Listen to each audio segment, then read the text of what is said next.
Alhamdulillah, puji syukur kehadirat Allah Subhanahu wa Ta'ala, Allah yang Maha Pengasih yang tiada pernah dikasih, Allah yang Maha Penyayang yang sayangnya tiada pernah terbilang. Berkat kasih dan sayangnya pada kesempatan malam yang penuh berkah ini, kita ditakdir diberi kenikmatan sehat dan sempat oleh Allah Subhanahu wa Ta'ala, sehingga kita bisa hadir di majelisnya Allah, di majelisnya Rasulullah Sallallahu Alaihi Wasallam. Karena tidak ada di muka bumi ini setiap ada majelis kebaikan, baik itu majelis fikir ataupun majelis fikir, kecuali itu, kata Rasulullah, adalah itu salah satu dari taman-tamannya surga. Sesungguhnya kita telah memasuki tamannya surga Allah Subhanahu wa Ta'ala, tapi belum masuk ke surganya. Kalau kita ingin taman surga Allah di dunia, maka dialah majelis-majelis fikir. Orang yang bisa datang di majelis ini tentu bukan hanya sekedar datang begitu saja, melainkan itu adalah berkat taufik dan inayah Allah Subhanahu wa Ta'ala. Jadi tidak ada perbuatan apapun, dari yang kecil yang besar, dari yang besar ke yang kecil, semuanya kecuali melalui takdir Allah Subhanahu wa Ta'ala. Bahkan daun kering yang jatuh dari pohonnya itu tidak lepas dari takdir Allah Subhanahu wa Ta'ala. Begitupun kehadiran kita pada malam hari ini, hadir di majelis ini, di majelisnya yang insya Allah penuh keberkahan ini, apalagi ini adalah Sayyidul Ayyam, malam Jumat, malam yang penuh dengan keberkahan. Hadirin yang dimuliakan Allah Subhanahu wa Ta'ala, Rasulullah SAW bersabda, alamatus syaqawati arba'atun. Adapun tanda-tanda orang yang akan sengsara, saya ulangi, adapun tanda-tanda orang yang akan sengsara, arba'atun, itu ada 4, kata Rasulullah SAW. Yang pertama adalah nisyanud dzunubil madiyati. Dari 4 itu, yang pertama adalah orang yang suka melupakan dosa-dosanya yang telah lalu.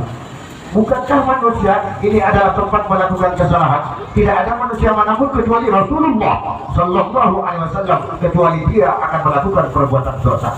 Makanya Rasulullah Sallallahu Alaihi Wasallam menganjurkan kepada umatnya untuk selalu banyak istighfar di dalam sehari dan semalam, minimal 100 kali. Tujuannya tidak ada lain, yaitu dalam rangka menutupi dosa-dosa yang kita lakukan dalam 24 jam. Karena tidak mungkin ada manusia yang bisa terbebas dari perbuatan salah dan dosa, entah dosanya melalui matanya, entah dosanya melalui hidung dan mulutnya, atau kupingnya, atau melalui tangan dan kakinya, atau justru dosa yang dia perbuat melalui pikiran-pikirannya yang selalu berpikir negatif kepada orang lain, berprasangka kepada orang lain.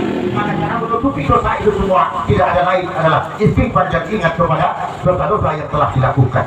Kalau kita tidak mau ingat terhadap dosa yang telah kita lakukan, maka itu satu di antara 4 ciri manusia yang akan sengsara, kata Rasulullah Sallallahu Alaihi Wasallam. Mudah-mudahan kita dijauhkan, amin. Allahumma amin. Yang kedua, orang yang akan sengsara itu adalah wadikrul hasanatil madiyah. Dia melupakan dosa-dosanya, sementara kebaikannya diingat terus. Pernah bantu orang lain, diingatkan ke orang lain, kalau yang tolong udah aku bantu, mampus kau ya. Muncul omongan seperti itu. Padahal apa? Kita bersedekah berbaik kepada orang lain, tangan kanan memberi, seolah-olah tangan kiri kita melupakan. Bukankah di dalam Al-Quran Allah pernah berfirman, wala tubtilu shadaqatikum bil manni wal adha. Jangan pernah engkau batalkan, jangan pernah engkau rusak terhadap sedekah-sedekah kalian itu bil manni wal adha, dengan angan-angan wal adha, dan menyakiti orang yang disedekahkan. Tidak boleh. Bahkan qaulun ma'rufun wa maghfiratun khairum min shadaqatin yatba'uha adha. Kalau memang kita bersedekah tidak bisa ikhlas, kalau memang kita bersedekah kemudian kita menyakiti orang yang kita beri sedekah, lebih baik, kata Rasulullah, lebih baik kata Allah dalam Al-Quran, lebih baik kau jangan bersedekah, lebih baik kamu itu berkata yang baik saja. Perkataan yang baik itu lebih baik daripada kita bersedekah tapi kemudian mengungkit, menyakiti terhadap orang yang kita beri.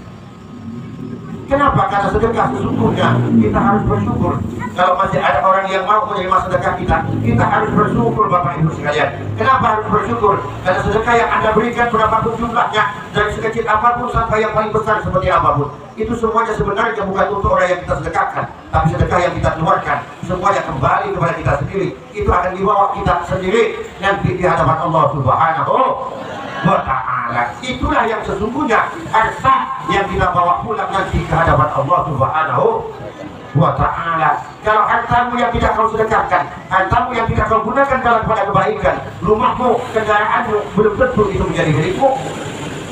Bisa saja hari ini kau masih hidup memang milikmu, tapi ketika kau telah meninggal, yang menemanimu hanya kafan 5 meter saja, sisanya kendaraanmu, dipakai istrimu dengan suaminya yang baru, bapak yang beli, suami yang baru yang naik, Pak.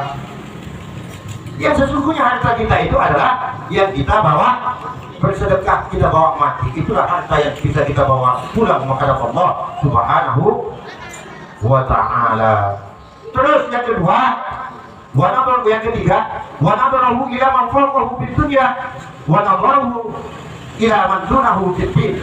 Orang yang selalu memandang kalau urusan dunia, memandang yang lebih di atas. Sedangkan ketika urusan agama, dia itu memandang yang lebih bawah. Contohnya begini, kalau ada tetangga kita beli motor satu, kita panas nih, pengen dua. Itu orang sengsara namanya, tidak akan pernah tenang hidupnya orang yang seperti itu. Orang beli mobil, orang beli Innova, mulai dipanas-panasnya kena bininya. Pak, sebelah Bapak udah pakai Innova, video gitu Pak. Allah dia belum cukup duit, pokoknya aku udah mau tahu Pak. Kita harus beli Pajero, pening kepala suami. Makanya suami banyak tempat tinggal, kenapa? Giginya kesiksa pikiran. Jangan seperti cerita, ada cerita begini. Orang kecil lah, dia tak suka kalau tetangganya kan kayak tetangganya beli kulkas satu, bininya manas. Bang, beli kulkas kita harus yang 2 pintu bang. Ada nyusahin sana sini, suaminya beli kulkas 2 pintu. Seminggu kemudian tetangganya beli motor, pokoknya kita harus beli 2 bang, beli 2. Nah, sekali 2 bulan kemudian kedengaran berita tetangganya suaminya kawin lagi. Balasan suaminya, dek, tetangga gitu kawin lagi, kawin 2. Gimana aku nih dek? Kawin 3? Senyap.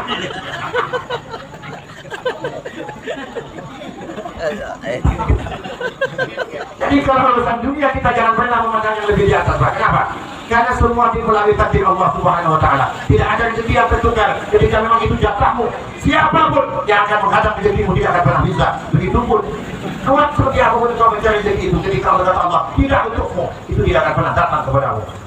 Maka yang terbaik itu adalah kita mensyukuri yang ada, kemudian kita berdoa kepada Allah. Itu nanti baru rezeki itu akan ditambah oleh Allah Subhanahu wa ta'ala. La in syakartum la azidannakum wa la in kafartum inna adzabi lasyadid. Urusan agama justru kita itu harus lebih, jangan justru urusan agama kita lebih enteng daripada orang lain. Urusan dunia kita tak mau kalah, tapi urusan akhirat malah kita kalah. Dia tetangga itu datangan 5 waktu berjemaah, itu masih sembahyang.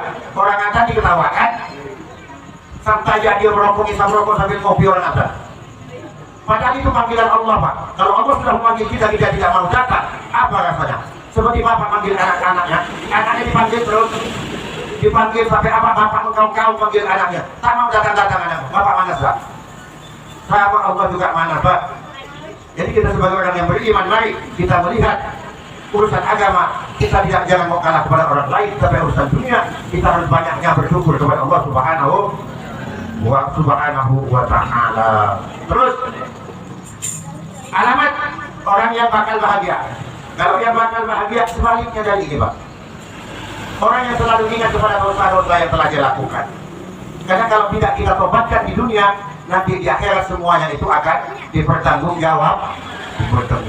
Selagi nafas masih di tenggorokan, itulah kesempatan kita untuk minta tobat kepada Allah Subhanahu wa ta'ala. Kalau dengan Allah itu syaratnya 3. Yang pertama, kita minta ampun kepada Allah. Yang kedua, kita menyesali terhadap dosa yang kita lakukan. Yang ketiga, kita berjanji untuk tidak mengulangi dosa yang telah kita lakukan. Kalau sesama manusia, maka ditambah 1. Apa yang ditambah 1? Kita harus minta halalnya dulu kepada orang yang kita zalimi. Minta halalnya dulu, sebutkan dosanya itu apa, baru Allah menerima. Sampai minta ampun kepada Allah, tetapi itu hak Adam, dosa kita kepada sama manusia itu tidak akan pernah diterima oleh Allah Subhanahu wa ta'ala. Hanya kata ulama, kalau dalam kitab Jami'us Shaghir atau di dalam syaratnya Fathul Qadir itu dijelaskan, kalau dosa itu yang kira-kira akan mengancam ke nyawa, kalau kita sebutkan kepada orang itu boleh, kita tidak menyebutkan, ya Pak? Boleh, secara hukum itu bohong. Contoh misalnya, Bapak misalnya si A bulan yang lalu itu ini orang. Sekali lebaran datang ke suami, Lord, aku ada usul kau minta halal ini ya. Aku usul kau deh. Baik. Bulan aku itu sebelum keberadaan aku itu dengan diri kau menyangka barang yang turun Pak. Jadi dosa-dosa macam itu boleh tidak disebutkan kalau memang mengancam jiwa kita. Boleh. Itu di dalam kitab Baitul Qadir itu boleh. Jadi selagi kita masih diberi nyawa oleh Allah, diberi kesempatan untuk bertobat, diberi kesehatan, mari gunakan kesehatan dan kesempatan untuk bertobat kepada Allah Subhanahu wa taala agar kita semua mati dalam keadaan husnul khatimah. Amin Allahumma amin. Sekian yang dapat kami sampaikan di sini. Wassalamualaikum warahmatullahi wabarakatuh.